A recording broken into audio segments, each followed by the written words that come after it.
Oh, welcome back, everyone, to Season 9 and DBDLeague. This is week 4, and we have a very exciting Saturday ahead of us. It's 3 best-of-3s overall between Ariandel and Elysium as the opening match. Later on, Tremor facing Oh Boy, and then Trauma going against Eternal. The last one of today, definitely a matchup everyone was looking for. And we do have a little bit of a change here. You will see Prion on the campfire chat, but unfortunately something came up last second here, so our homie can't make it, but we dragged another homie in instead, the former commissioner of DBDLeague. So we have the highest of the highest guests here for today. Willy Awesome, welcome in, my friend.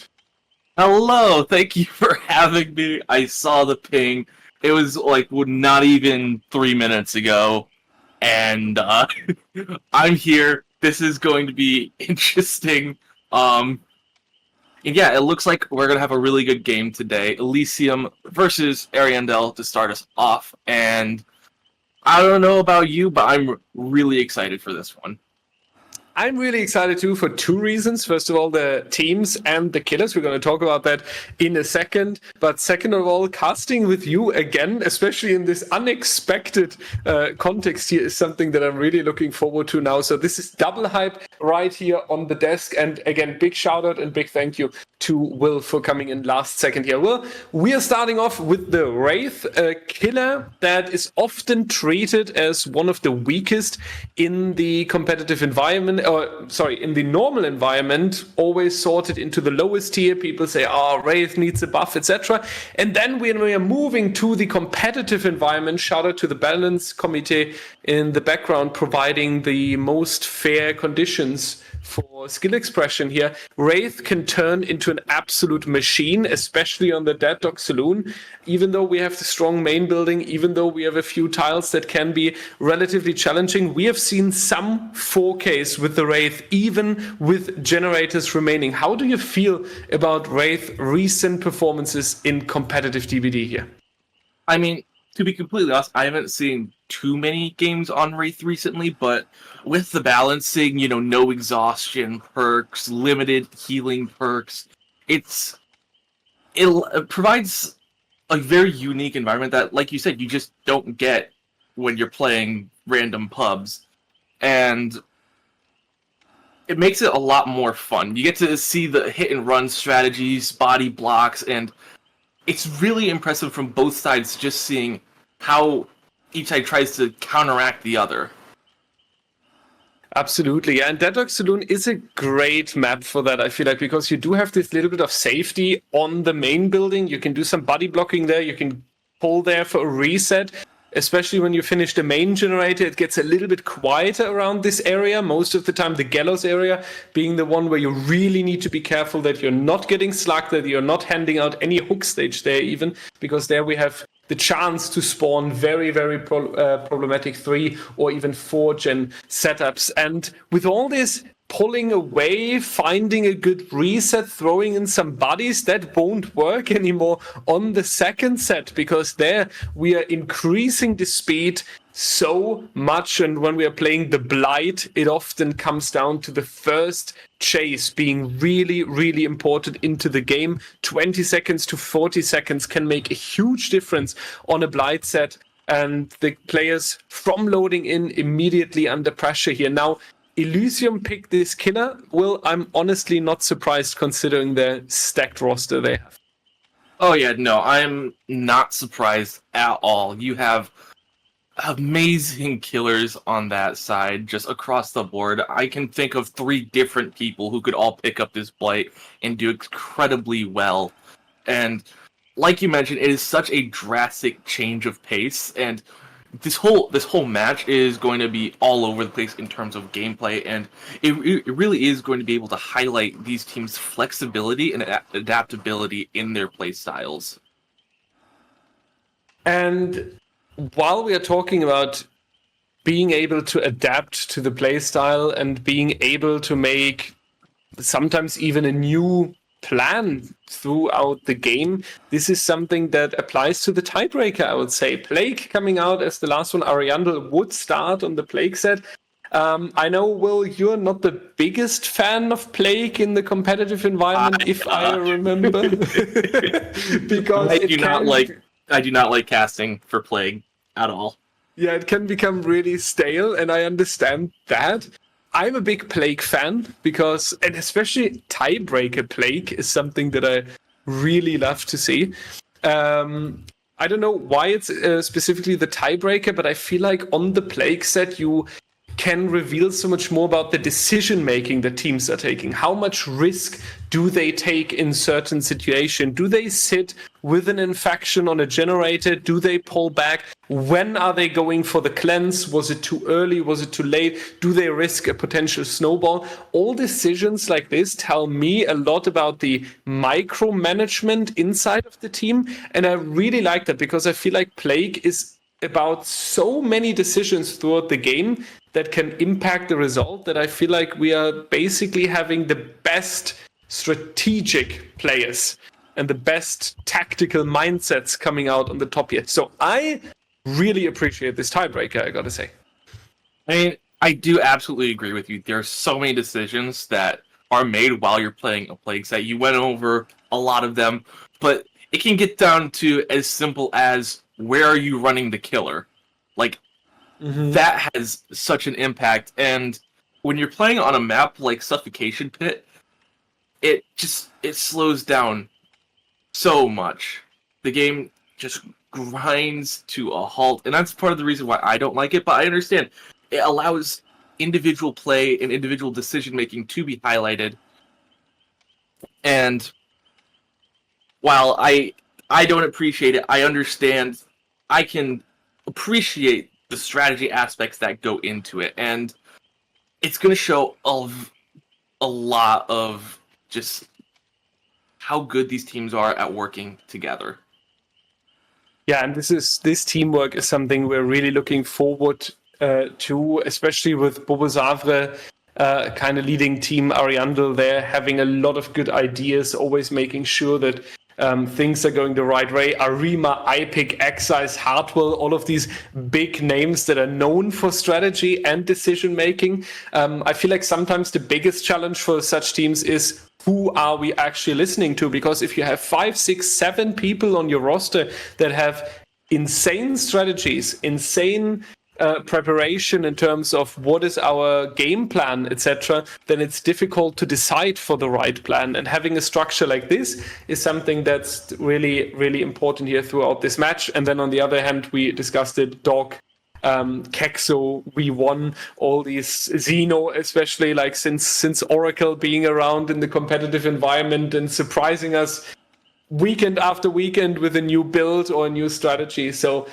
it might be the best of 3 of the strategic plays right here, and I'm so looking forward. And we hope that you're also all looking forward, because we are setting up the lobby in the background. Now comes the most difficult thing, though, especially for Will, and that's the prediction.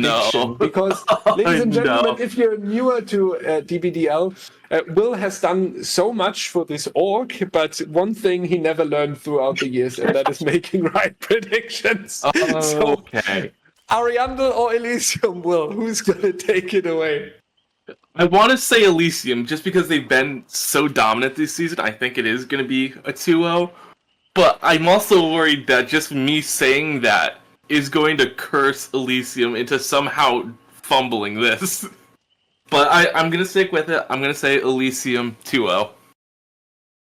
Yeah, it's possible. Whenever the, let's say, underdog or not favorite team is, I mean, talking about an underdog is difficult when we are talking about the league seasons with the 10 top competitors, but sometimes when you pull something surprising against these top teams, Eternal, Elysium, as you say, sometimes we have seen that they are then falling apart, or that they are not finding an adjustment to the strategy where they believe this is going to work out in time. So there's the slight chance yes, I definitely see that. I would love to see Ariandel take a set, I have to say that. And I think with their recent performances, they absolutely deserve at least making it a 2-1 here. But I would also see them take a 2-1 for themselves here. And I will predict that just so the standings at the complete top are getting a little bit shaken around there. So 2-1 for Ariandel from me, 2-0 for Elysium from Will, and you, ladies and gentlemen, are invited to tell us what you think about this upcoming match. We are setting up the lobby in the background. We're going to have the players join in. We're going to warm up, and then I think we are good to go here. So, Will, is there anything left that we haven't talked about?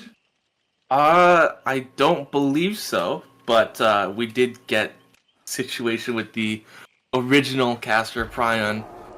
He's here now, so I'm glad I was able to do this campfire chat with you, but it'll be Prion from here on out.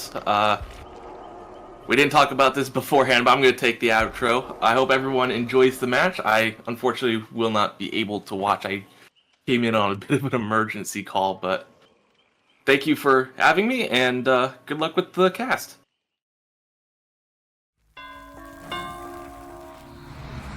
Welcome back, everyone, and here we are immediately with the first survivors being found by the Wraith. We are on the Dad Saloon, and we have another caster adjustment. This time it's the real one, the one who had a short emergency at the beginning, but we're glad to introduce him here. Prion, welcome in today.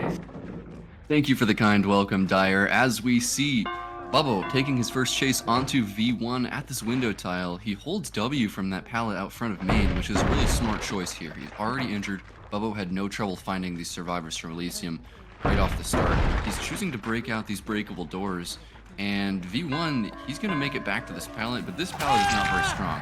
Bubbo gets the down, but V1 chooses to go down under that pallet, and there's definitely going to be somebody hovering, but he picks up. Immediate pick up here, and Ace doesn't make that because he's gonna be in the back of the Wraith. That's not going to be enough space to fit through here. Through the tight structures on the Deadlock Saloon here. That was one survivor losing a little bit of time here next to the relatively quick down onto V1 here. Petro going to rotate over to this relatively strong pallet right next to the shack, and we do see another filler pallet being there as well. So this setup here towards the gallows area definitely able to grant some safety. We do see a double vault coming out that is going to be a little bit tricky here, but it's actually going to be enough to be attack onto Petro. Return though towards the hook stage, going to monitor V1, and this player has been rescued. So we're now going towards the tunnel out as quick as possible, cutting the survivor team to the 3v1 is one of the main goals of competitive Dead by Daylight, and we won in a little bit of a difficult spot here. If Zeno wouldn't be ready to come around, now we have access to the shack and the two filler pallets next to it, so this looks relatively safe and should be a longer chase here. Yeah, that unhook onto V1 came in extremely quickly, faster than I really thought it would with how fast that first chase was. And now he's going to be in danger of being a very early tunnel out. The survivors haven't had time to get a lot of gen progress so far, but V1 gets the stun towards the outside of the map on Bubbo. That's pretty huge for this chase. He's going to continue onto these filler pallets in the cactus area. Now going back to the one that he threw, will he be able to make the wagon pallet with this? No, it looks like Marco's going to come in for a hit. Uncloak comes in. Oh, but Marco misses the body block, and V1 is down under a pallet again. V1, will he be rescued this time? That's going to be the interesting question. The answer is very likely no, because Marco is going to be the third injured survivor next to V1, and he wants more. He wants to be risky. 2 generators have been completed, and 2 injured Andes are lurking in the shadows, going to help V1 around here, and he's going to face the more tricky tile of this gallows area here. My voice being a little bit faster than my thoughts, but this is going to look really difficult here, because Bubbo is putting himself in such a dominant position right here. Yes, there's a third generator being completed by Zeno, but they need to watch out. They need to be really careful what they are going to do as the next step here. V1 will go onto the hook here. Meanwhile, it will be enough time though to rescue Marco. Is this the comeback of Elysium? That's going to be the interesting question right here, Prion, because so far it looks a little bit too chaotic for me. Elysium is playing so fast right now. All of their survivors, you feel like all the survivors are hovering, but they also got a lot of gen progress there, which is so surprising. As now we have 2 injured survivors looping with friends at Shack with V1 in the basement. He's going to take the vault without Bamboozle there onto Xeno, and now he's going to try to catch the only survivor going to unhook V1. It's good that they were able to get down to 2 gens there, but we know now they have 0 other progress. V1 is death hook. Everybody is injured. This is dire for Elysium.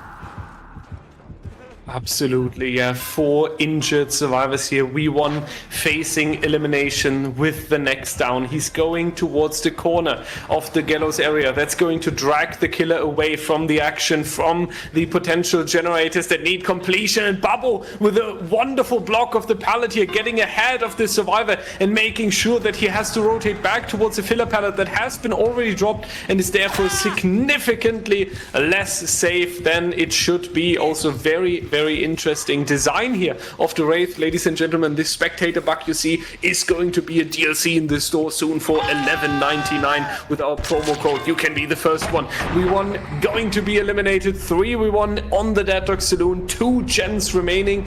Good news, however, for all Elysium fans. We are having all 3 survivors back to being healthy. Therefore, the danger drastically reduced. Bubbo definitely needs some new tags here. Yeah, the good thing here for Bubbo is that he has 3 stacks of pain resonance and a pop for every hook. He just needs to get some good chases down here.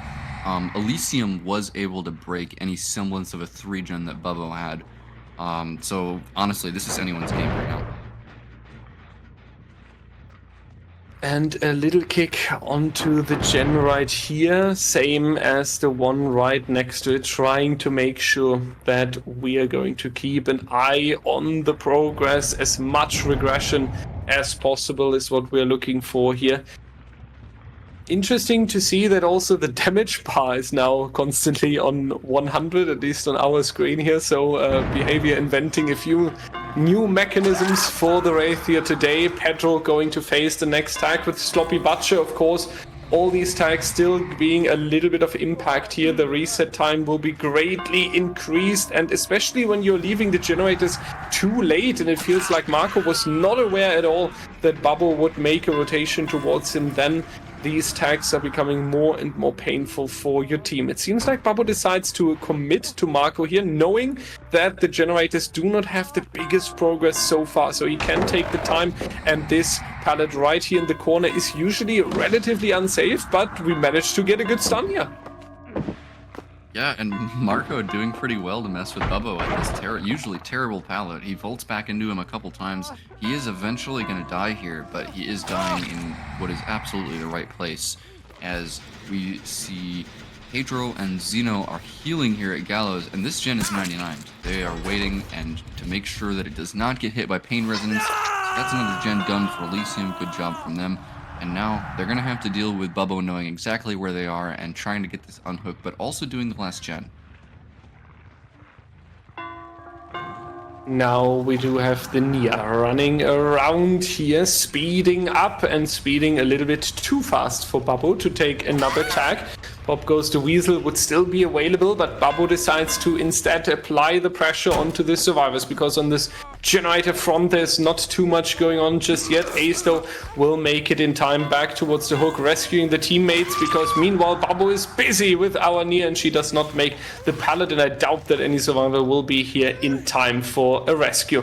That's going to bump us to 5 stages so far. Xeno also going to face a basement hook at Shack here, so Bubbo really using the central tile and the basement pressure in order to keep a good eye onto these survivors, also saving the pain res hook there for a potential regression later on in the trial. We are down to 1 generator, 2 survivors standing in the trial, 1 of them in the basement. It could still go either side. Whoever makes the next mistake, I feel like either overcommitment by Bubbo into a chase or the survivors being a little bit too greedy, could definitely come out as the losing side here. But so far, I still see Bubbo in the favorite position here. Yeah, absolutely, Dire. And the survivors of Elysium, they still have some strong locations available to them. V1 never threw Shack Pallet while he was being tunneled out, and Bubbo doesn't have Bamboozle, so the main building is going to be really strong for them to go to as well. But we haven't really been seeing them run directly to those locations in these chases so far. Maybe it's because Bubbo just isn't committing to them. As we see now, he's just camping basement. And Jen is being cranked across the map by Pedro. He wants to secure second on Xeno and then tunnel him out for a pain res on that final hook.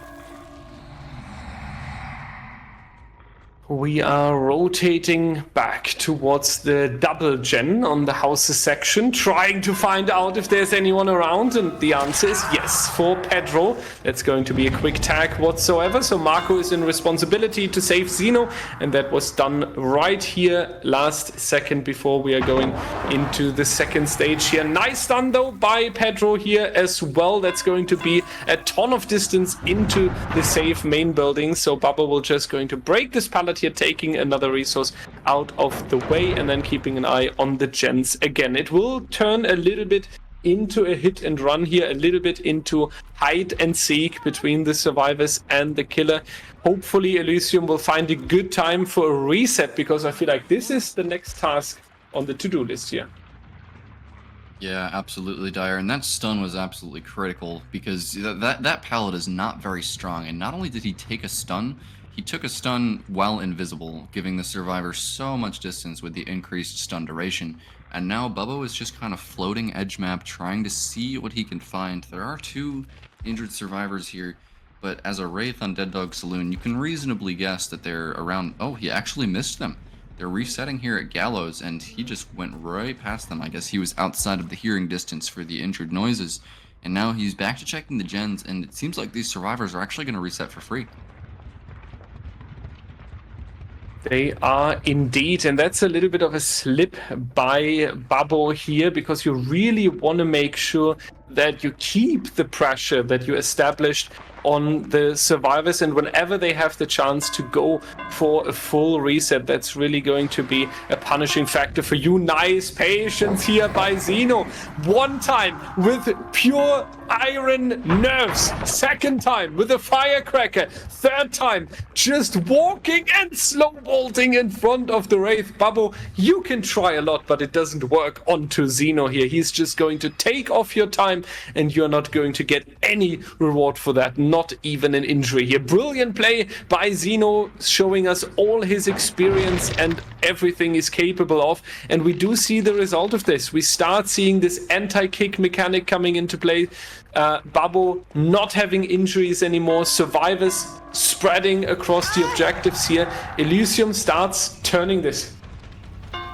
Yeah, and you see that Xeno immediately starts running to the Gallows area as soon as he takes that hit. What an amazing play by him, though, at the Shack pallet. That was at least 10 extra seconds bought, and now Marco reading this wagon pallet, and he is going to force out the whiff from Bubbo. Nice pathing there from Marco. He is now going to just hold W to the main building as soon as he sees the cloak come out. Is he going to be able to avoid a hit here? Yes, he vaults back, and he's playing this main building pretty well, buying a lot of time, and that means Bubbo is just going to leave. And the survivors are going to take this moment of silence that is actually turning into another danger here for a potential reset, but it's going to be denied. Pedro and Xeno now in a difficult spot. They do have one pallet over here, but they are also looping with friends. The vault coming out. Bamboozle has not been brought, so our killer has to face the loops, but over peaking by Pedro. And yes, Xeno is around, but Xeno has been spotted. Xeno is also injured. Is this going to turn into a chaos for Elysium that is more punishing than we thought? The answer is no, because Bubbo knows that Marco is sitting on a generator nearby, but we also saw the beautiful communication of Elysium there. At the moment when the Wraith ignored Xeno, Jake already left the generator, so the communication here absolute on point, and not a millisecond being lost here to communicate the information that is needed. But Prion, we are back to 3 injured survivors here, so we just talked about how Elysium is turning it, and now Bubbo is back on the dominant part here. Oh, but a head-on comes in. Nice head-on there from Xeno. That's the kind of momentum that Elysium needs to turn this bad situation around, with all survivors injured, just as you said, Dyer. And he's just going to leave Xeno, even though all Xeno had was a 4-lane window. And he's going to go back to Marco. He's going to find him again at this wagon pallet. He's this time going to call his bluff, and Marco gets the stun. Nice play from Marco, but he's choosing to go back into an area that has no pallets. Just one very weak window, and Marco is going to go down. But the gen at Water Tower is being doubled by Elysium. They are going to finish these gens as long as Marco didn't die right under a pain resonance, or if he even has one, and the gen is going to be done. Survivors are still injured. Marco is going to be put up on his second hook, but the doors are powered dire. Not entirely sure if Bubble realized that the last generator will pop or if he was not expecting it, but so or so, great teamwork by Elysium right here. Zeno going to take the outside of the loop to make it a little bit longer, but that's not going to keep them away from facing a down. That leaves Pedro as the final standing survivor, and this would make a huge difference now. Either we are going to have a clean 4K on 5 gens completed, meaning that Ariandel would be fine with taking any survivor out of the door here, or we are going to have a few stages out, and then there is going to be much more pressure on the survivor set of Ariandel in the upcoming trial here. So Pedro getting out or not is a very deciding factor here. Unfortunately, being injured makes it a lot easier for you to be found by the killer. We do not have a pickup onto Zeno yet, so I would assume Bubble is scouting the map right now, trying to find Pedro as quick as possible. Yeah, and we see Pedro, he's trying to just get enough progress on that gate that the light does not show up so that Bubble can't see it from a distance. But surely now that he's checking deep in this gate, he's going to hear the injured ace, and yes, he is going to hear Pedro. Pallet is going to come down, but this is the final chase of the game. Pedro is going to go down eventually here as he plays this wagon pallet very well. Nice mind game there from Bubble. He's moonwalking, he's trying. Pedro's greeting the pallet. He's uncloaking, finally throws the pallet, and now Bubbo's just trying to walk him down to the M1. Takes the vault. Very nice pathing here from Pedro. Absolutely. As Bubble and trying to establish some confidence here at the end. This chase should have ended a little bit earlier because, yeah, ladies and gentlemen, that will be a 4K on 0 gen standing, but there is still some confidence needed for the rest of this best of 3, and putting up a run like this is definitely going to show who's the dominant part right here, and that's right now Elysium, because Pedro, even though being the last standing survivor, he's going to extend the stream of DBDLeague by 50% minimum. Can we stop? Ace, please. Pedro still running. Babo still going on. It's turning into the grand final of the DBDLeague ladder right here. And right before healing Zeno, he's eventually going down. But that was a fantastic run by Pedro here towards the end. GG's and a huge respect for that phenomenal chase right there. However, GG's and a huge respect to Babo as well, because he just 4K'd Elysium without handing any stage out of the door here, without facing any escape. So that's going to be a lot of pressure on Elysium, because you do need to get one stage out of the door here. On the other hand, Elysium's killer will be able to have a speed run in the end game, and then we at least talk about the tie condition here. Prion, maybe talking about the upcoming trial real quick before we are heading off to the break. What do you expect from Ariandel's survivor side here? Do they hide at the beginning, keep it slow, or would you say no, to match this you need to come in aggressive and ready to go? I think they need to come in very aggressive, but aggressive in the right areas. Dead Dog Saloon has some places that are very strong, some places that are very weak. If Ariandel's survivors get found early in one of those weak spots and give up an early down, it's over for them. But with the Wraith, they need to be having good chases in those strong areas to give their team time to do gens. Sounds like a very reasonable plan there, and I have to agree, because especially against these M1 orientated killers, the more you smash at the beginning, the more you put them under pressure, and the more progress you get into the gens, the better for your mid game. Ladies and gentlemen, second trial with Ariandel on the survivor side and Elysium on killer will be there for you right after a short break.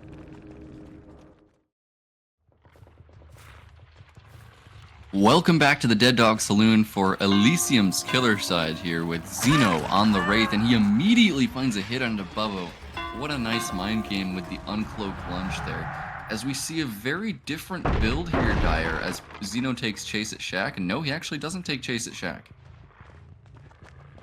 Not going to happen right here. Instead, we are rotating to the next survivor. Xeno wants to apply pressure onto multiple survivors here. And I just remember when we went into the campfire chat, you said, or we said, well, there should be an aggressive strategy by the survivors and they should smash from the beginning. And it feels like that Xeno took our advice and is now going to smash very aggressively through the health states right here. Xeno doing a little bit of back and forth, trying to get the... He does put it off! I was waiting for that, and he's actually doing it right here, jumping onto the box and getting that cheeky hit through the fence. This is what I'm here for. What was that, Dyer? I have never seen anybody hit over that fence before, especially not jumping up onto the hay bale to do it. I did not even know that was possible, and now I have to try it in my games as well. As Bubbo, now getting found injured at main, Xeno is going to be riding a high of momentum after that crazy play. This is what we need, and this is also setting the tone because Excise went down completely unexpected. Xeno is celebrating himself in VC. The entire team is hyping him up, and this is how you can start your killer game, especially when you're playing alone against 4 survivors or any team that is in majority. You really need the momentum and the motivation here, and this is going to come out right here. Excise going to find himself in the tunnel situation. Xeno trying to swing through the paddock, but it's not going to work out. Excise with a better reaction time right here. 3 survivors injured, and Xeno is going to try again. He's going to stay aggressive. Anticipated, however, that Ace would drop the pallet and therefore just taking it out of the game. We have a few more for Excise and Prion. We can only hope that a few gens will come out for this. Yeah, and Excise is going to go down again, but he might be just, he's just bluffing that there's somebody here to help him, and so Excise most likely going to get put up on his second hook here, possibly even the basement, as we see Ariandel is cranking a generator doubled right now. They've only done 1 gen so far, and with Excise getting put up on his second hook and Xeno really looking like he wants to tunnel this out of the basement, Ariandel is going to have to come up with some more gen progress if they're going to want to meet this win condition. Absolutely, we need to punish Xeno for this longer chase there in the corner of the gallows area. That's going to be a quick break of this wall here to make this tile significantly weaker. Double vault coming out to throw off the cape, but it's not going to happen. Bubble with too much of patience and anticipation here, but we go straight back into the basement. Excise has just been rescued. Tap is going to take a tap, and that's going to be Excise now on the run for his life against the elimination, trying to prevent his team going down to the 3v1, but we have seen that Xeno is shutting it down relatively quickly. Ultimate mind game coming out on this rock here. Xeno going to be the winner. There is going to be tap around, but he's injured. He will be hurt, and 1 survivor also behind them. Now we can go for the heal, but that's going to be Hartwell on the floor, and I don't think Arima can pick up in time. This might turn into a nightmare. Yeah, you really don't want to have these injured survivors being the ones hovering for the save here against the Wraith. As we see Hardwell go down, Arima soon to follow here at the shack, as his head is clipping through the wall of the shack there for a second. But Xeno, he's got all the time in the world right now. He's got a Death Hook survivor on the ground. Arima's in chase. Bubbo is not going to be able to reasonably do a gen right now. And Arima's going to go down as well. That's 3 on the ground for Xeno. And where is Kate?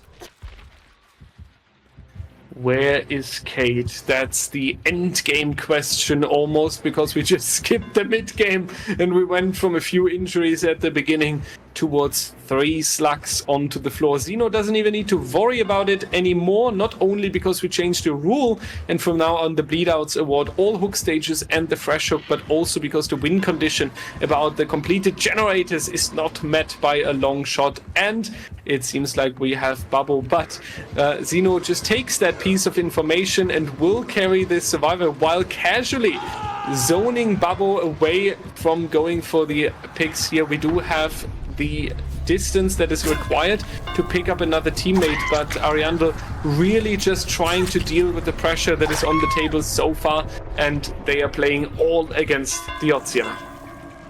Yeah, with Ruin and possibly Pentimento still up for Xeno and a Survivor dead at 3 gens with 2 people injured and 1 on the ground, it is looking like Xeno is going to be able to take this game. He just needs to finish off these last 2 chases. Maybe just take the hooks that he's been given, and I mean, this detective tap is just sitting out in the open against the Wraith. Xeno says, I'll take that, and he's now going to go back to the pickup on Bubbo, I believe. Nope, he wants to end this game now. He's cloaking, he wants to find that last injured survivor, and really make a statement here to Ariandel that a 4K 0 is absolutely nothing for him. That's crazy to see, and immediately finding Hartwell here as well. Was expecting that Hartwell would go around here, but Hartwell just going to keep it chill here, and knowing what Xeno is going to plan next. That's going to be the pallet being thrown here and a little bit of time being gained through the stun here. We are rotating towards the houses. We do have this window here, but because of the broken wall from earlier, it's going to be a relatively unsafe down. That's going to be the finisher onto Hartwell right here. 4K with 3 generators remaining. What an impressive showing by Xeno, and a very well-deserved 1-0 for Elysium here. Absolutely dire, and this is just how these Wraith sets can be. It's why Wraith is one of the classics of competitive DBD, and it's because the result is so variable based on just how the survivors and the killers play. You can get slugfests that have 4 gens, 5 gens done, and the doors open at the end. Or if the Wraith is just feeling it today, he can get a 4K3 as long as the survivors also make some mistakes, as we really saw in this game.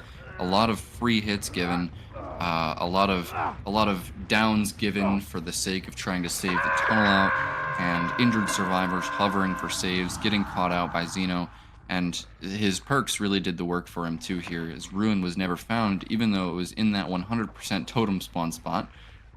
So really all around great play from Xeno, and Elysium's going to go up 1 in this series side. Yeah, I don't always want to say it's what we expected from Xeno, because then I really feel like we are taking the credit from him, but I'm sorry, it's just what Xeno is showing us every single weekend. He's showing us that he can play every killer with an insane strategy, with insane skill expression, and he all makes it look so casual while he's doing it. Like you said earlier, climbing on the hay, hitting through a fence that some people didn't even know about, and all of this is looking so easy when he's doing it. Therefore, we are saying thank you for an insane Wraith game here by Xeno, where we could even learn a lot of today, and we are moving forward towards the second set of Ariandel and Elysium, and that's going to be Elysium's pick. So it's going to be very difficult for Ariandel now, because Elysium just gained the first set point and will enter the set where they have a lot of confidence. Blight going to be played by Elysium. Ariandel will stay on the survivor side, and we, ladies and gentlemen, will catch you with that set after a short break.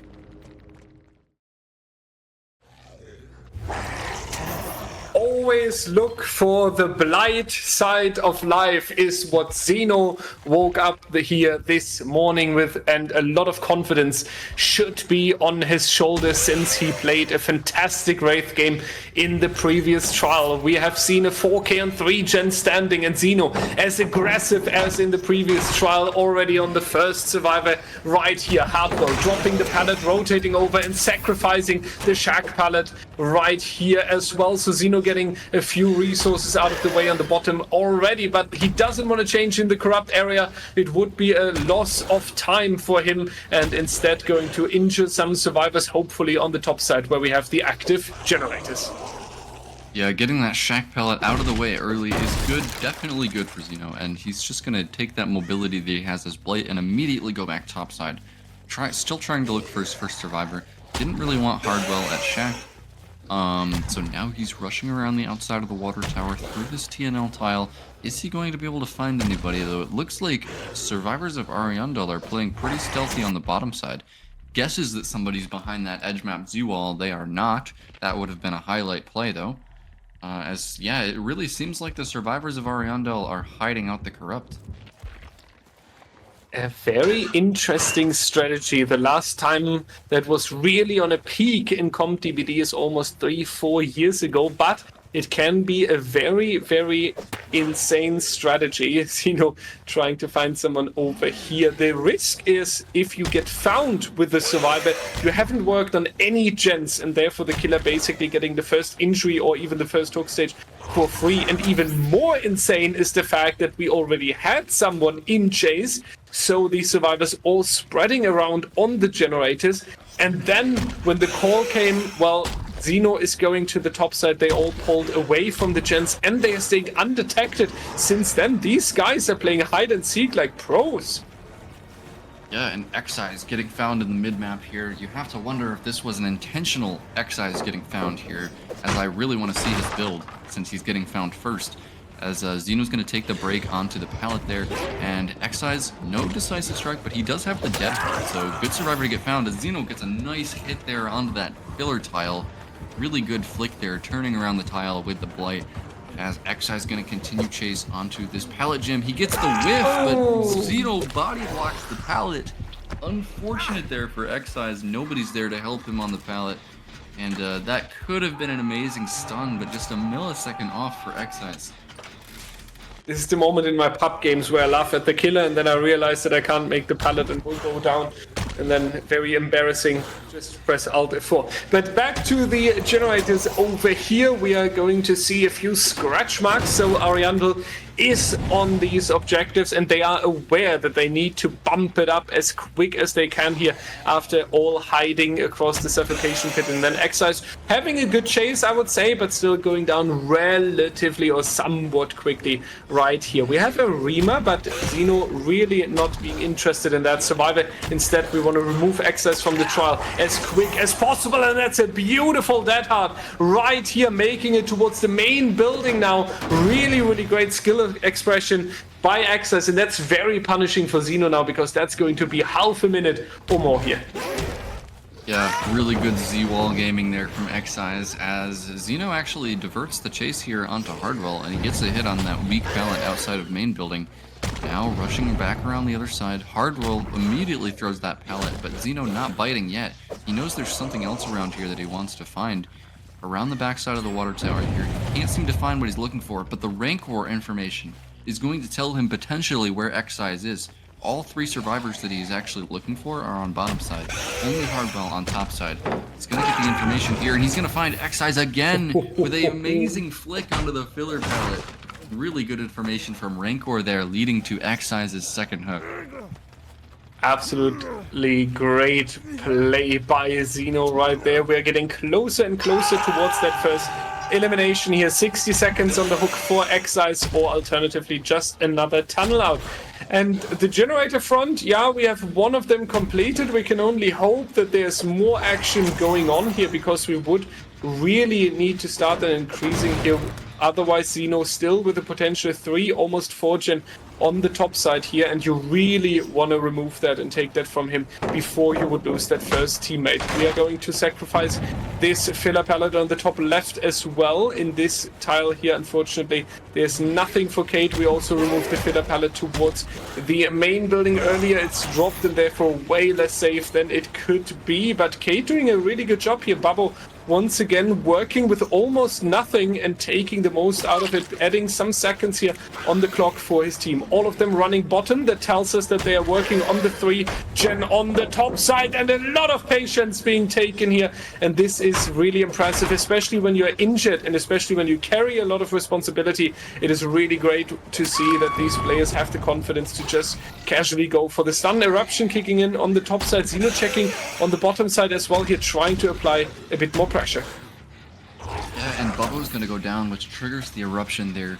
But what I'm worried about here, Dyer, is that Xeno allowed Excise to be unhooked and healed without even going back to look for that tunnel out. So I'm wondering if there's no way that he doesn't plan to go back for Excise eventually. So it makes me think that he's waiting for the Rancor information to come through once again. As Bubbo goes down again at the pallet gym, he gets picked up there and then immediately goes back down. And we see Xeno, importantly, is just sitting in a locker in Shack as these chases going, or Excise, my bad. Let's see what Arima is bringing on the table here. We haven't seen Arima in chase too often yet, so it's his time to shine, and he does outplay Xeno a little bit here, or yeah, outplays the right word, I would say, because we are getting a little bit of distance here and avoiding the tag. However, these boxes will not grant safety forever. On the other hand, Xeno holding W a little bit too long, but still going to be able to injure right here. Babbo still slugged on the ground. It seems like we will not see the pickup right there for now. What is happening on the top side? We do see a generator with 70%, one is hiding in a locker, and Xeno keeps the slug. He wants to go for more pressure, though. We can only hope that the survivor on the generator on the top side is leaving in time, making sure that not going to be located, but it's not gonna happen. Arima being found again, and that's going to be the down here as well. Babbo now being picked up. We do remove the main generator out of this complicated setup, so this was a really important step for Ariandel. Yeah, and now we can understand what Babbo or what Xeno is doing here is that he is slugging anybody that he downs unless he is able to find Excise. I was wondering if he was slugging Babbo because he thought he was the Deliverance survivor with Unbreakable, but now that I see him slugging Arima as well, he is waiting for Excise to show himself before he takes any hooks, I believe. Next injury onto Hartwell. Babbo, Excise both healthy. Arima still on the floor. Babbo is around. Arima being picked up though in the distance. So Ariandel fighting and fighting here. 2 generators in exchange for 2 hook stages is also a really, really good start on a Blight set. We have to keep that in mind here.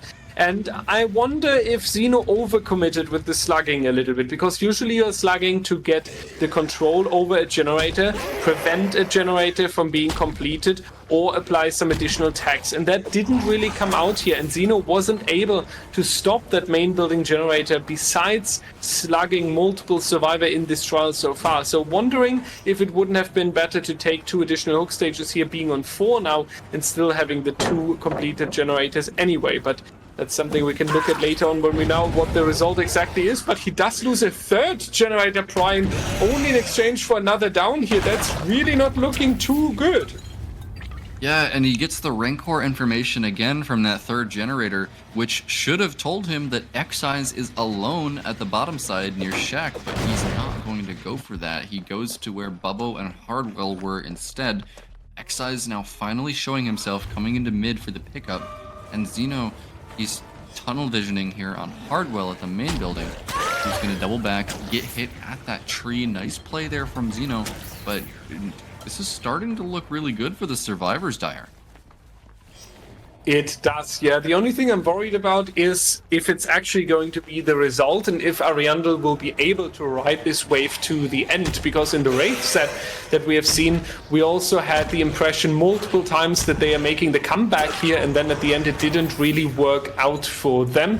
But now it's the survivor side of them, so maybe it's a little bit different here than playing the killer, but we will see if it's going to be able on the survivor side to pull back and ride this wave of enthusiasm all the way to the end. We are not finding a survivor over here. They did a good job, and they do keep doing a good job on these hide and seek games, to be honest, because once again survivors pulling away, once again going for the full reset here, taking the pressure of our killer. So that's going to be really good, and that's a very wonderful body block by Arima as well, making sure that Babbo reaches the midsection. So Ariandel shining right now. Absolutely, that generator over in the corner is a complete dead zone, as Babbo is going to go down. But that fantastic body block from Arima makes sure that Babbo goes down away from the generators, at least somewhat. As an amazing locker dodge comes out from Arima, he is just on fire this game. He's everywhere he needs to be for his team. He's got the deliverance up. And Babbo, is he just going to get slugged out again? Or is Xeno finally going to take a hook near his gens? Yeah, when will Xeno hook? That's a very good question for this trial? And the answer is now. He finally realized that hook stages are a win condition, to word it a little bit sarcastic here. But I think it's a good timing for Xeno to go for these hook stages, because we do have a generator that we need to defend up here on the right side. We do have to work around the main building a little bit longer. We have a second generator over here that we would like to control. There were some scratch marks, but Xeno instead opting to go for the potential rotation and trying to keep the rescuer away. We do still have a generator setup that we can work with. One here on the midsection obviously allows the survivors to get into safety a lot quicker, but still also kind of close towards the other generators. So we are basically playing on 50% of the suffocation pit here, and the bottom part is only safety and reset area for the survivors right now. Are we going to be able, are we going to go for a rescue is the big question for the survivors here, and that doesn't seem the case so far, since we have two survivors over here and them being under pressure right now. Yeah, and Xeyes finally showing himself and taking a hit, but Xeno not going to commit, even though Xeyes' death hook, he knows that that dead hard is in play, and he'd rather go back to where he knows the survivors are, especially these injured survivors. He wants to find Arima here in the setup of his gens. Arima's going to go down, but we have to remember that Arima has Deliverance, and that other gen across the way is being worked, even possibly doubled, and Arima has Unbreakable. This momentum is still in the favor of the Ariandel survivors right now. You don't want Arima to be the one down if you're Xeno, as Xeyes death hook being reset in the top part of the mid, and survivors of Ariandel are playing this very slowly and carefully, which is exactly what you want to see in this situation with the 3-gen. And the kicking, anti-kicking mechanic is going to bump itself into the gameplay as well now. Xeno here with a somewhat 3-gen, we could say, not the most optimal one, not the worst one, trying to keep an eye out. Where are these survivors? Once again, just like on the Dead Dog Saloon, the gameplay will slow down now. The survivors don't want to overstep. They don't want to overcommit to a generator. On the other hand, Xeno will become more and more careful now. We won't see that much of slugging, I would assume, and we will take really careful consideration. What chase can I take? How much time do I have until a generator would be completed here? Once again, the full reset onto Ariandel. We could only hope that Xeno at some point finds the reset and is able to interrupt it, but without being able to do so, we will always have 4 survivors rotating back towards the main building, and there we really see why Xeno tried to tunnel out someone at the beginning, because if you don't manage to do that and you face 4 survivors instead of 3, you almost play a whole different game.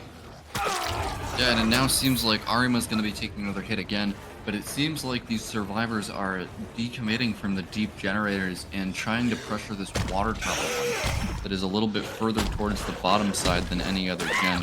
And Bubba's going to take a hit as well. Nice set of rushes there onto that L wall, and Xeno just not committing. The survivors are going to go back down and reset, and they're going to continue to try to pressure these gens, but they have to make sure that Xeyes does not get found deep in main building. And there is somebody stealthing in main, and that's going to be Hardwell. With Self-Care Botany, that's a very interesting choice, actually. So Hardwell going to eventually get found here at main, but he does have the life. Nice flick there from Xeno onto that minecart, and this is danger for Hardwell. He might not be able to make it all the way out. I think he's going to need a hit, or else he's going to go down in the gens. Now the T and L, and even with a life, that's not going to be enough right here. That's going to be the down onto Hardwell, and we will spot a second survivor, Xeyes, being found as well and being injured, and that would be difficult now, because that's the survivor we are looking for. That's the survivor we are trying to eliminate from the trial. However, Xeyes is able to rotate back towards the bottom side, and Xeno cannot chase this further, as we are having the danger of a generator being completed on the top side here. Back towards the top right side as well. Never forget about the corner gens, is one of the most important rules when you're playing a killer on comp, and that's going to be Bubba with an injury as well, leaving Arima as the only healthy survivor. So a little bit of a turn here. Xeno coming out a little bit more dominant, and he did just check on the generator, so he definitely knows that he has at least a few seconds to go for a chase down here. Yeah, and he's going to get a really nice flick onto Hardwell off this filler pallet. and he's going to continue slugging because he knows Excise is here as well. I think Xeno is now making a bet on the amount of pressure that he's putting on these survivors. If he can commit for these chases. Nice V1 tech there onto that rock. He's going to try to get Excise here, and the dead hard comes through again. Unfortunate there for Xeno. He hits Excise dead hard once again. He's going to get pushed towards the edge of the map, gets the pallet drop, but now Excise has nothing. He's going to go down edge map. He is going to die, but the last generator is going to pop. Very nice play there from Arima and Bubbo, and Excise going to be dead here. Hardwell is dead on the ground on the bottom side, and he's Rancor right now, but he is going to get picked up. Nice heads-up play from Ariandel.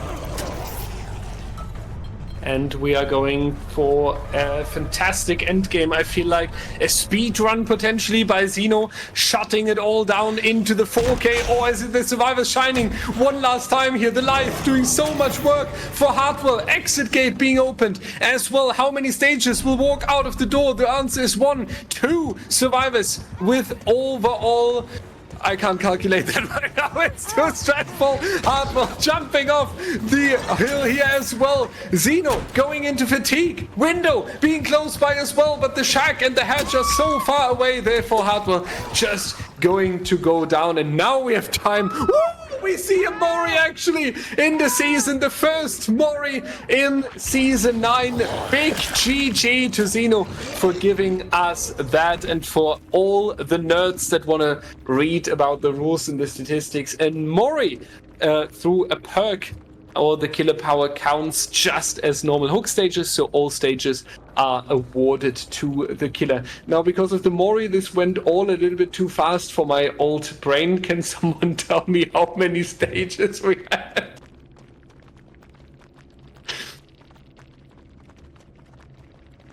Oh, there's the answer.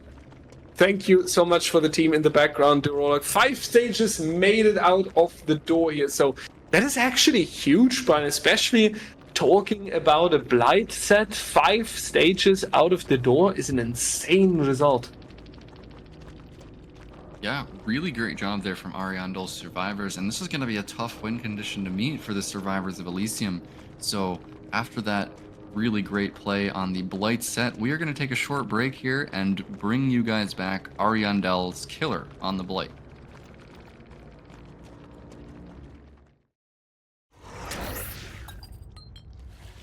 The Suffocation Pit, everybody, is primed to see if Bubbo can meet this win condition set by Xeno in the last game of 2 kills and 7 hook stages.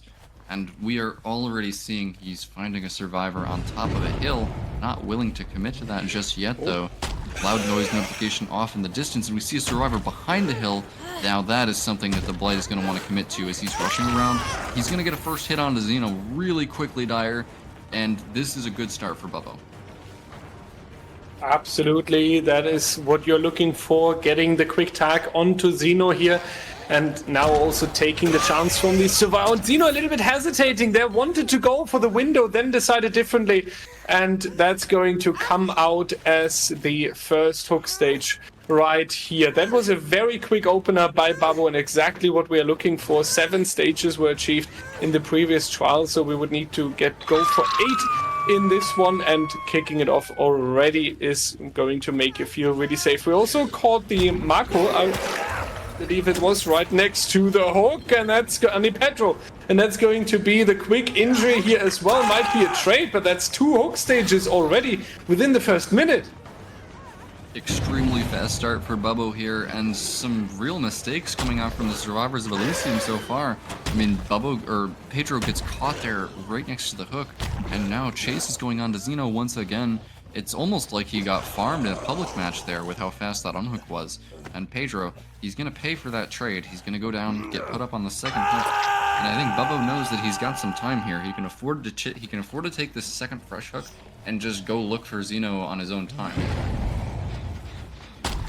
Yes, however, the deliverance in the distance, so Pedro trying to get this perk off and was successful with that. Babu trying to catch the next survivor. He is a little bit overwhelmed by all the possible options, but we do go back for Pedro here. There would be the second hook stage for the survivor already. First generator coming out in the distance on the top side, so they are making sure that this problematic main area is going to be taken care of here. A little bit of patience game being played around this jungle gem pallet, and the winner is going to be Babu, with Pedro going down onto the floor. Though now we can only hope that there's no additional second chance perk. The answer is yes, there is.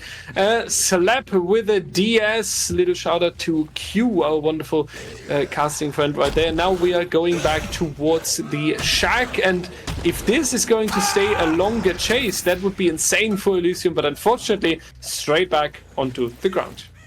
Yeah, and the deliverance with the decisive strike is certainly an interesting combo that we don't see. We don't necessarily see that every game, Dire. And Bubbo does fall for it here. He eats the decisive strike there, adding a little bit more time onto Pedro's chase, but he is eventually just going to go right back down in the basement, that is. And it's usually a good strategy if you get a... Oh, and another gen is going to pop in the distance. And just cutting off my thought, and we're already down to 2 generators despite these fast chases for Bubbo.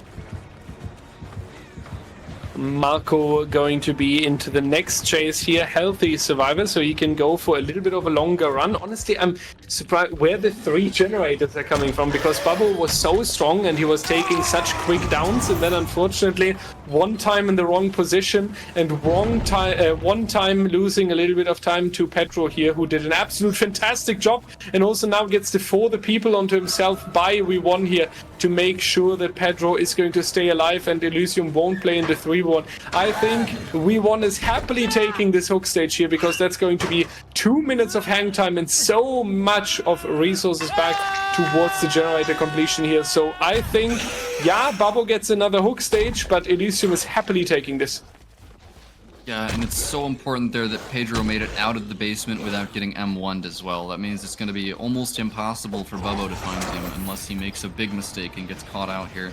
As now we're going to find the blood trail of Marco here on the edge map tile in the corner, and I really hope he has Lithe, and yes, he does. That was the only way that Marco was getting out of there, and now he's going to be playing this pallet gym. Actually goes back to the other tile. He wants to chain that window in. Really good check spots here from Marco. He's playing this tile pretty well without the pallet. Does he make it back though? No, he doesn't. The Blight is too fast as V1 gets unhooked in the basement, but another hook is going to come in here onto a different survivor. A gen pops in the distance, Dire, and now we're only down to 1 gen. Only down to 1 gen right here, and that's going to be such a difficult task now for the killer to keep all of that together. We still need around 3 more hook stages to meet the win condition, and only having 1 generator between the hook stage right here, the generator defense, and the incoming end game. The generator right next to the hook is very defensible, and the other one down here towards the bottom side as well, because it's in the open. I'm a little bit worried about this one towards the top side, the generator that has been dragged over there, because they might crank this generator, especially since they are all in the healthy state, at least Pedro and We1 here. One is lurking for the rescue. Elysium cannot go for too many trades anymore. That's important to mention here as well, but so far it's definitely possible for the survivor team to take a good approach here and potentially turn this last second around. Yeah, and it's going to be they're going to be wanting to go for last second trades here, or even just letting Marco go a second, just like they did there. And Bubbo immediately going to rush away, try to catch this gen that he knows is being worked. This is the one that's the hardest for him to defend, and the unhook comes in onto Marcos in the distance. Zeno already injured. The Dead Hard comes out, and Bubbo predicts it. Very nice play there from Bubbo. The Dead Hard hits absolutely nothing, and Zeno is going to go down. This is going to be the 7th hook stage, though, for Bubbo. 7 stages, 1 more to go, and then we are safe here. That's a very, very good job by Bubbo here, executing it for Ariandel, and that's going to be the impressive endgame, however. And so far, if I'm not mistaken, we actually do need another stage, because Bubbo on does he have all 4 survivors hooked? That will be the interesting question here. So far, I do believe he had all 4, so she should be in the winning position regardless. But we will have another stage on 2v1 potentially coming in with this chase that is going to happen right around this totem. There's one more pallet to be dropped. We take an extra turn, but we are getting stuck in the tree and the tile here. Will V1 make it out? That's the interesting question right here. Is it going to be enough for them? Is it going to be enough? And there's the confirmation in the background, though. Ariandel got 4 fresh hooks, so it is a win, even though all survivors escaped the trial, and V1 is ultimately staying in here. So Bobazavre taking it into the 1-1, and we are indeed moving forward to the tiebreaker and the Plague onto the 3rd set of the day. Prime, this is getting so exciting here and so intense, and we love to see such games. Yeah, after the absolute blowout that was that Wraith set, we really weren't expecting Ariandel to do so well on the set that Elysium picked, but they really came out swinging here. Their survivors played incredible, and Bubbo was now able to meet the win condition with style on the killer. So it's going to be 1-1. Ariandel taking what I would definitely say is an upset on the Blight, as we see these survivors they're just kind of standing on the hill. Unfortunate juke with the flashlight there towards the end. That's now going to be hook stage number 9 potentially, and with that it's going to be more and more clear. Anyway, Elysium is trying to go for some style points here, taking as many stages out of the door as possible, but that's not going to happen. Now they need to make sure, however, that they are not getting absolutely 4K'd here, because Bubbo potentially playing killer in the upcoming trial, and you don't want to give him too much. Yeah, you definitely don't want to give Bubbo too much momentum here going into the next trial, especially on the Plague, which, I mean, the Plague, very similar to the Wraith, it can get out of hand very quickly with a lot of survivors injured. So it's just it's another one of those technical sets where maybe the chases aren't as fast-paced and on such a small map as the Dead Dog Saloon, but there's definitely just as much snowball potential with the Plague as there was with the Wraith, and that's what we saw Ariandel was struggling with in the Wraith set. So with that, we're going to take a short break. We're going to go back to a Plague set, a tiebreaker here. Who is going to take this between Ariandel and Elysium? I hope you guys stay tuned to see this exciting tiebreaker with us.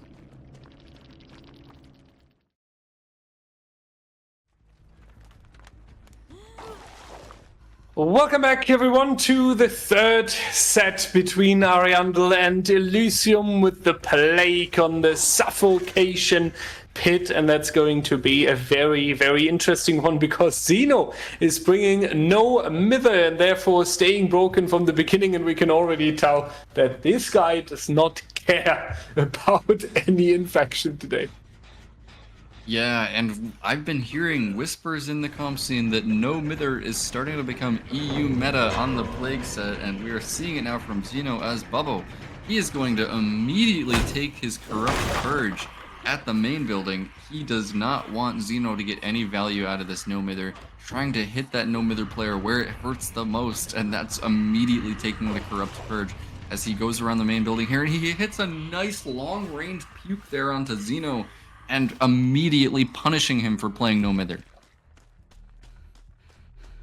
And now going to rotate again to the survivor over here that is going to take a look onto the generator. Another one waiting out the infection. So Xeno being the risky player here. Unfortunately, that ends in the 1st hook stage. We have someone around in the main building to go for the potential rescue here, and keeping an eye out on the potential rescue that is rotating in from the midsection. Suffocation Pit really allows that. The shape of the map with this there's how I is with the choke point, I wanted to say, in the mid part really allows the killer to control who's going to pass towards the top and bottom side. But now we do have to chase with Petro in the main building here. We can only hope that this chase is going on for a relatively long time and potentially someone sneaking in for the rescue. What a find there from Bubbo. An amazing prediction, just spotting Pedro through that tiny little hole in the wall. he had some idea of where that rescuer was going to come from. And this down onto Xeno was so quick that Bubbo knows that he can simply camp this to second, or at least if he can't get it to second, he can make this a trade with Pedro. He does get the infection onto him, and yeah, he's actually just going to make this a trade. Oh, he waited just not long enough for Xeno to go to second. He almost did there. Pedro now going to be going up on the hook. I think he's going to put him on that same hook and go right back after Xeno, I would assume, as we see two survivors elsewhere on the map cranking gens. But now he's going to have to chase the No Wither player again, this time without the Corrupt Purge. And he's actually going to leave and go interrupt one of these gens. Now let's take a look on what we have so far. We do have the first generator coming out.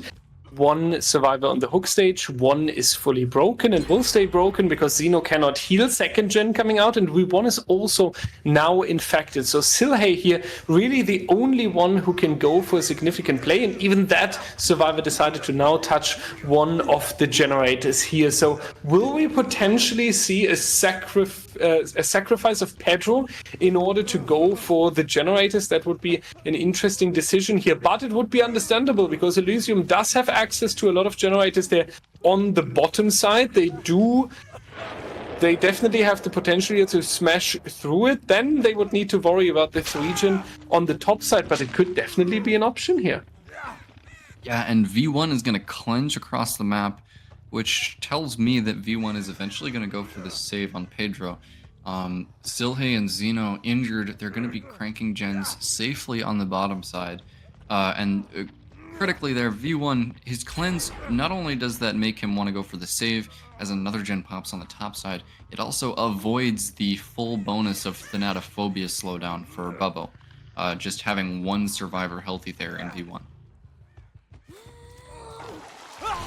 I really hope that Bubbo did not overcommit here to camping this and that he does get V1 on, and this is exactly what I was worried about, because if you take so much time onto camping your survivor, then you need to make sure that this survivor is dying on the hook. The other ones have cranked the objectives in the distance. They have made so much progress potentially down there, and then Pedro needs to die, and V1 coming in here last second and being successful with the Anuk is an absolute insane recovery play right here, and an insane play by Team Elysium. V1 is running, so we can also tell that Bubbo is not even opting to go for the elimination any longer, because potentially he does realize that time is passing and that we are almost into the end game here. Pedro also now staying around, threatening Bubbo by going for the potential pallet save right here. A difficult situation for Bubbo. I feel like this didn't went great at all, so you rather want a very quick down onto Pedro, and in best case V1 isn't even picked up yet. Yeah, he is going to get the down onto Pedro, but this is still a really good spot for the survivors of Elysium.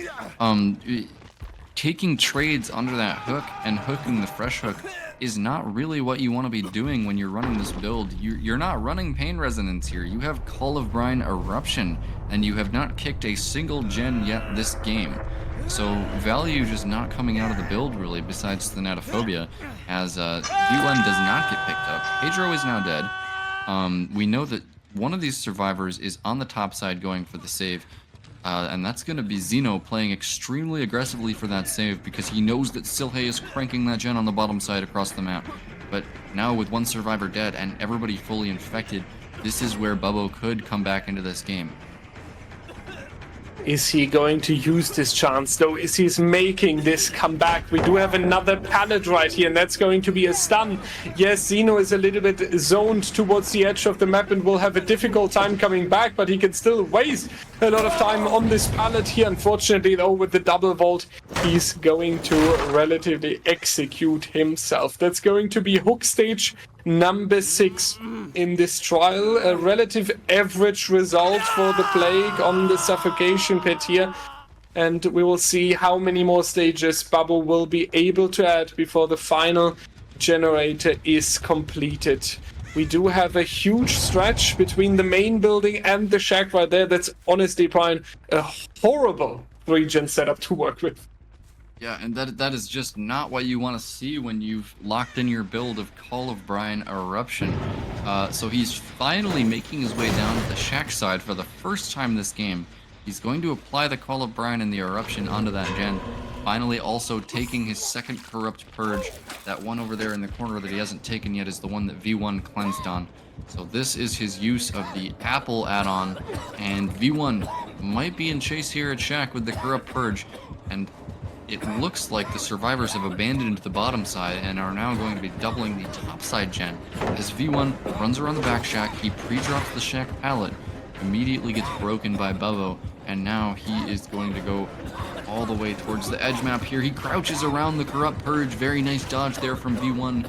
He's playing very well around these edge map structures. How long will he last? And he's going to buy just a little bit more time before getting M1. Nice pathing there from V1. And will that buy his fellow survivors enough time to do this generator? It very well might, because we know that Pain Resonance is not in play.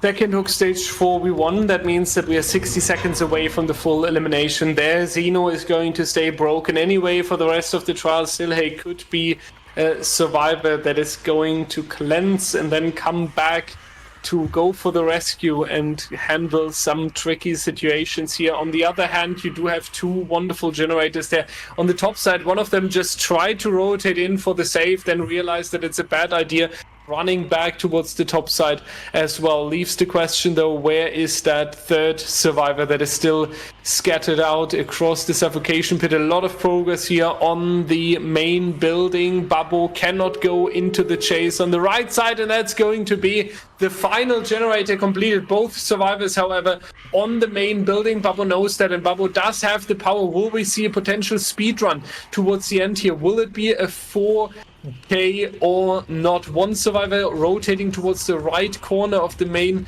building is definitely a very smart idea here in order to split the distance, and Babbo still calculates with the other survivor being up there, but one of them has already crossed. So Prion, I would say one survivor should get out here if Silhey is able to deny this down a little bit longer.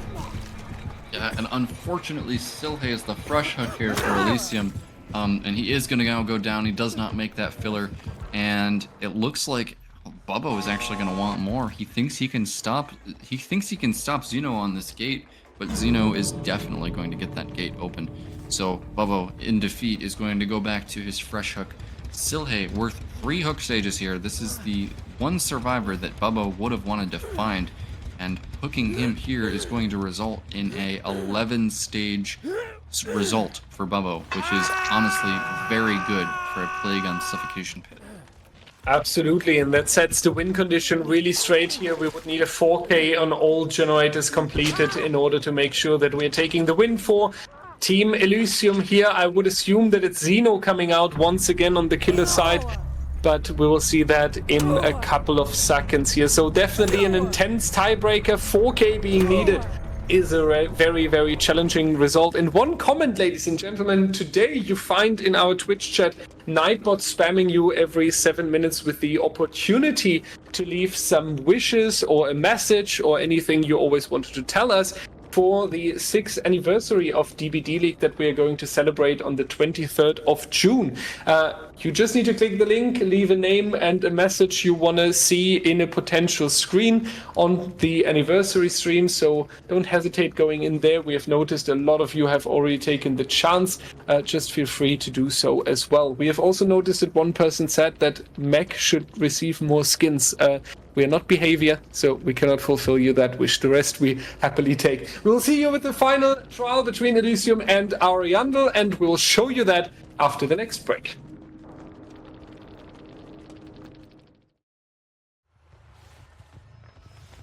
All right, everybody, welcome back to the Suffocation Pit for the final match of this set, potentially, as we have Xeno on the Plague. It all comes down to this.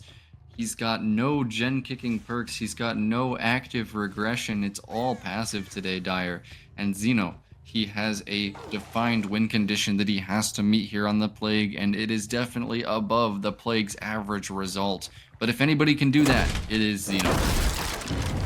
Absolutely. If there's someone, then it's Xeno, the legend here, just barely missing the puke onto Hartwell, but we already get a valuable resource around the main building out of the way for later on. We do see a survivor running into the midsection here, trying to get hands onto the generators. Xeno will now go into chase with said survivor, and meanwhile Thanatophobia and Ruin are telling us that Xeno is really looking forward to a lot of pressure in the mid game, but these pukes, they don't want to land there for the first infection not coming out yet, and we now pick up the power though, so a lot of risk being taken. We can only hope for Xeno that this is going to be a successful down. Yeah, and we saw those pukes just not landing there in the middle section, and Bubbo, nice pathing around that tiny little wall. He is finally going to take one hit at this Orman tile, and he runs over to the 4 lane. This isn't exactly the best tile to be at against a Plague with Corrupt Purge. Xeno breathes deeply again, he's channeling the Corrupt Purge, and oh, what pathing there from Bubbo! He's completely lost Xeno. How did he do that around that rock? Xeno is completely lost there for a few seconds. He finds him once again. He is eventually going to go down, but that was just a masterclass of pathing there from Bubbo for a second. Bought him at least 10 seconds there, but unfortunately it didn't get him anywhere else. Absolutely.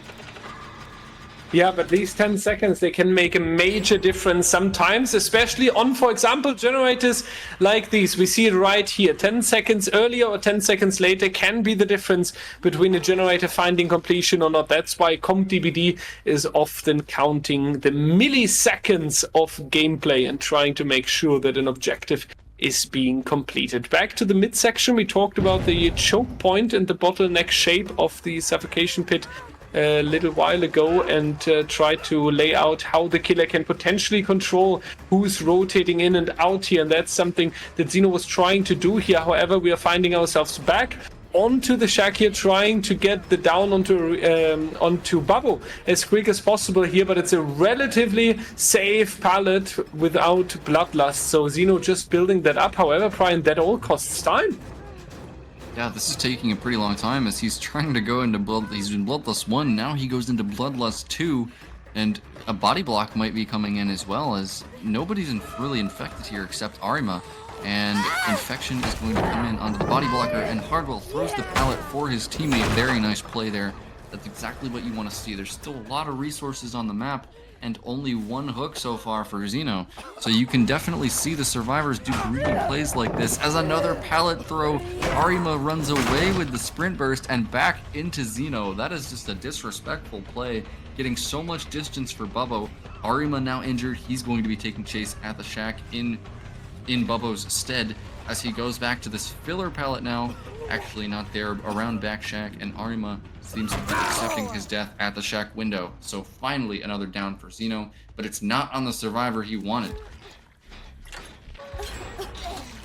Then now the second generator coming together with the hook stage of Arima, so basically 2 for 2. It's kind of what we have seen in the previous trial. I believe there we even had 3 for 3, and it didn't look too great for the killer as well, and then came the big comeback on the Plague side. So this is something that we might see here by Xeno as well. Keep in mind, ladies and gentlemen, we do, however, need a 4K on all generators completed in order to take the set point for Elysium here. So we'll need 10 more stages in order to achieve that. Xeno once again keeping an eye on the gens and a potential incoming rescuer here, really doing a good job on that. And right when leaving Hartwell, already threatening the gens. So Ariandel also making clear here they want the pressure and they want the progression into the generators, and they will even take some risks if necessary.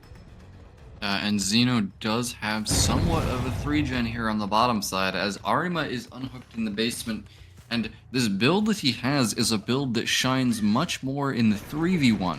So he's going to need to get a tunnel out before these perks really start to do work, and Arima, he's got nothing here, Dyer. He's just going to go down. He's just got a hit barely coming in, but not quite. Excise not able to get there in time.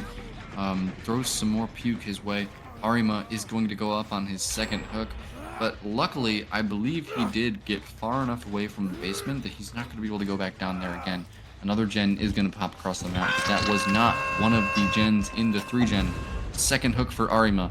but the survivors of Ariandel still have a tall order on their plate to break this 3-gen. And our ace, Excise, is going into the next chase right here. He's not fully infected yet, never mind. That's going to be the broken status effect right here. And Babbo is lurking around as well, and he even finds himself in a pressured position with the power here. However, Xeno now just picking up the power, going cross-map, trying to defend the hook and the generators around here. We still have a somewhat suitable regen down here. Pentimento coming out now as well, so there's a lot that is being thrown towards the survivor team of Ariandel, and a lot of things they have to deal with right now. They are doing a relatively good job because we still have only 3 generators, but Hartwell completely unaware where Xeno is, and the only thing that he's celebrating with his firecracker is a quick down for Elysium and more pressure here on the killer side. That was very unfortunate, and that might be a little bit of a turning point, Prion, because that will be a very valuable hook stage down there. But Xeno wants to get on the slugfest. Yeah, I can't imagine why Xeno would be slugging that there with the 4K0 win condition, and he's got it down right in the middle of his gen spread, but now he's committing to the opposite side of the map. He's going to allow someone to pick up Hardwell, and I guess the reason why he's committing here is because Arima is dead on hook, and all he needs is just this one M1 hit on Arima, and then that's going to be the 3v1, where I said before that his build shines even more, but Arima gets the stun and, oh, not quite the blind, but he is going to get the stun, continuing chase here onto this main building.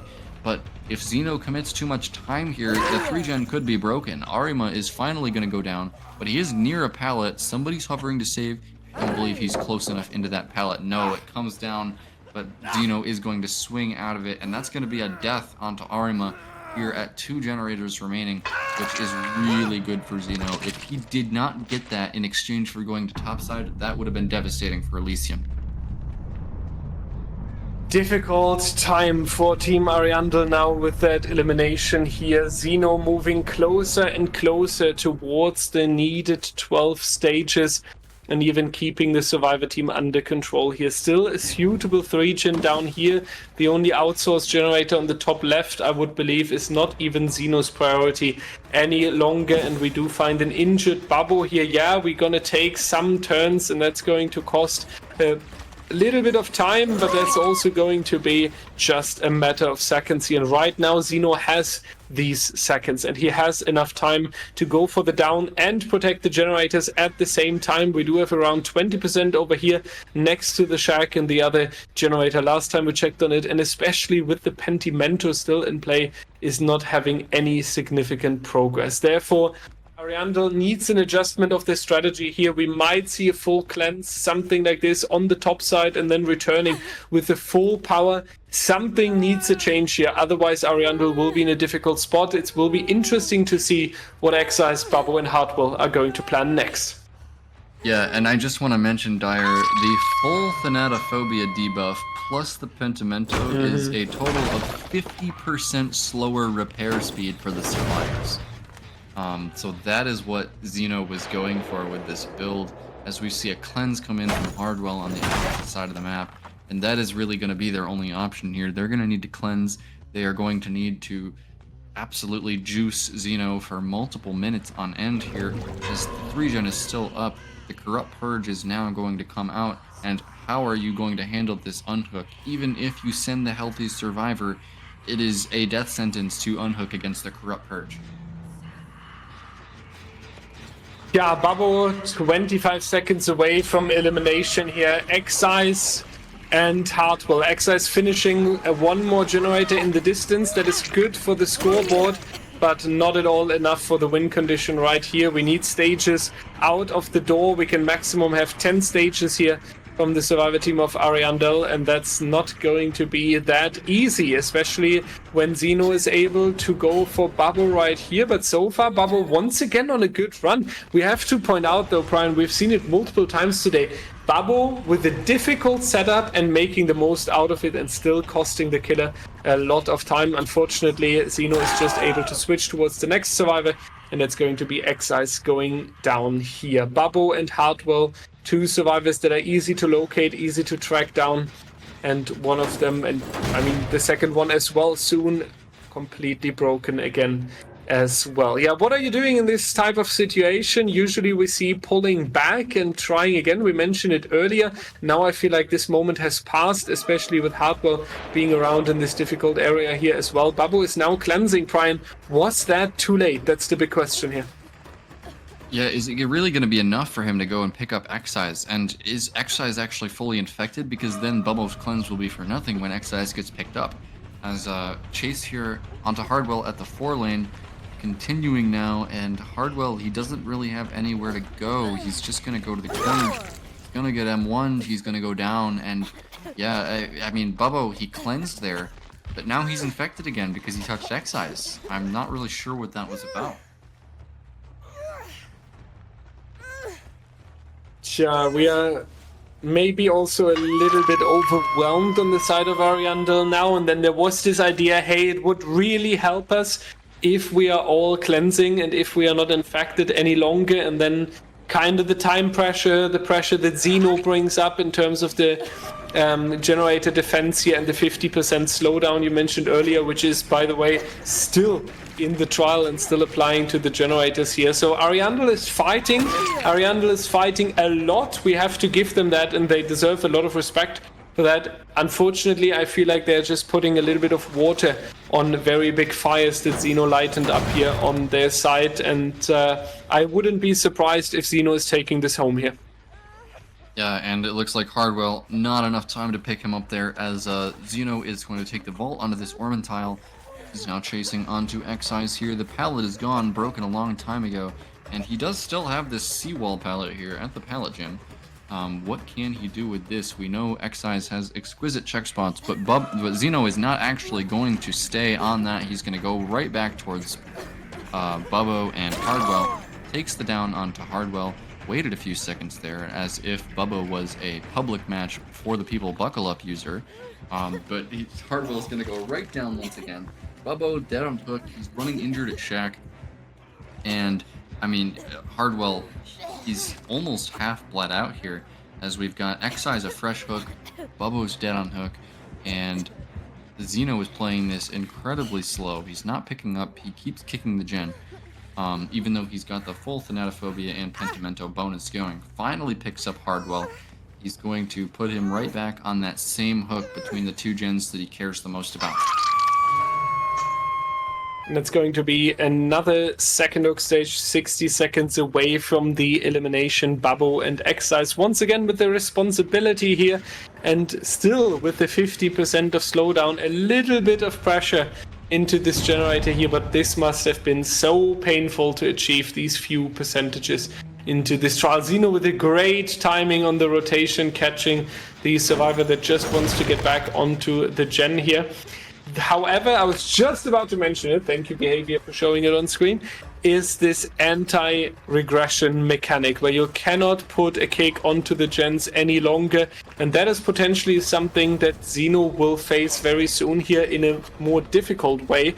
Just a few percentages like right now, alright, fine, you can deal with that, but if they keep pressuring the gens and you're not able any longer to defend the gen with a kick and force the regression, then we might see a turn here. But it seems like Xeno is putting up the power even, and if only one of the two standing survivors is running into that power, that's going to be horrendous. Yeah, Xeno finally feels like he has enough time to go all the way to the top side and grab his power as he goes back into the generator spread here, looking for either Bubbo or Hardwell, and they're actually really close to finishing this gen, Dyer. I'm surprised. They really took that opportunity, which was Xeno finally going to topside to pick up that power.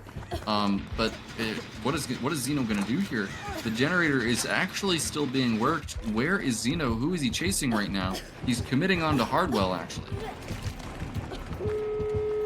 Yeah, that's a good question here. And there's actually the final generator, Prion. Now we no longer talk about a clean tiebreaker win for Elysium. Now we are talking about the hook stages. Excise is fresh hook, but Bubbo is one stage. There would be 11 stages. If Bubbo makes it out of the door here, that would be the tie. And we would need to go for another plague set on the suffocation pit and go all again.